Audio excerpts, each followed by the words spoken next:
کراچی کے علاقے گڈاپ ٹاؤن میں یہ بنجر زمین در حقیقت سونے کی چڑیا ہے۔ قبضہ مافیا اس علاقے میں نہایت متحرک ہے اور اس زمین پر بھی قبضہ کیا جا چکا ہے۔ 1994 میں سپریم کورٹ نے اس زمین کو حکومت سندھ کی ملکیت قرار دیتے ہوئے مافیا سے بازیاب کرایا تھا، پر چند سال قبل اس وقت کے E D O revenue Sajjad Hussain Abbasi نے سپریم کورٹ کے فیصلے کو نظر انداز کرتے ہوئے 22 ایکڑ اراضی ایک بلڈر کے حوالے کر دی، جو کہ یہاں بڑی پریشس لینڈ کروڑ روپے کی ہے، وہ انہوں نے اپنے کھاتے میں کرا دی۔ تو آسرا بلڈرز کے کھاتے میں آ گئی، وہ پھر جو آیا تو یہ کھاتے میں کیسے آ گئی پتہ چلنا چاہیے۔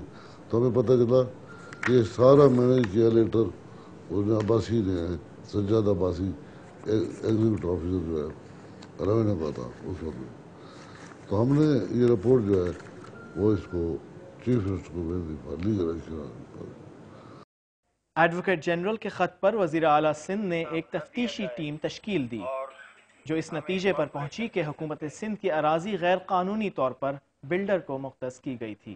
جس کیس کی آپ بات کر رہے ہیں اس میں ایڈوکیٹ جنرل نے یہ پوائنٹ آؤٹ کیا تھا کہ یہ سروے نمبر 21 اور 22 ایکڑ یہاں جو بھی رہائش کی یہ گورنمنٹ کی لینڈ تھی اور ای ڈی او ریونیو کراچی نے اس کو پرائیویٹ بلڈرز کو دے دی۔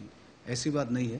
نمبر 1 بات جو انہوں نے پوائنٹ آؤٹ کیا ہے کہ سپریم کورٹ کا آرڈر تھا، تو سپریم کورٹ کا آرڈر اس نمبر کے بارے میں کوئی نہیں ہے، لیکن پھر بھی اس کے بعد ایک اسٹیج پر جب یہ پوائنٹ آؤٹ کیا گیا اس کے ایڈجوائننگ نمبرز جو ہیں 5 نمبر آنریبل سپریم کورٹ نے وہ گورنمنٹ کی لینڈ ڈکلیئر کیے تھے، تو جیسے یہ چیز پوائنٹ آؤٹ ہوئی تو میں نے وہ اپنا آرڈر وتھڈرا کر دیا اور ابھی دوبارہ وہ land that is treated as a state land.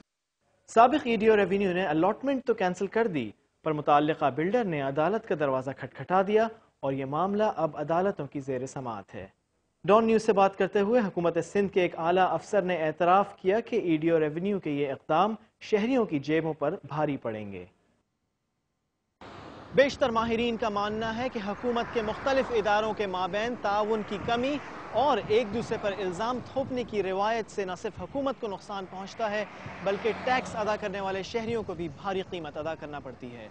Hasan Abdullah, Dawn news, Karachi.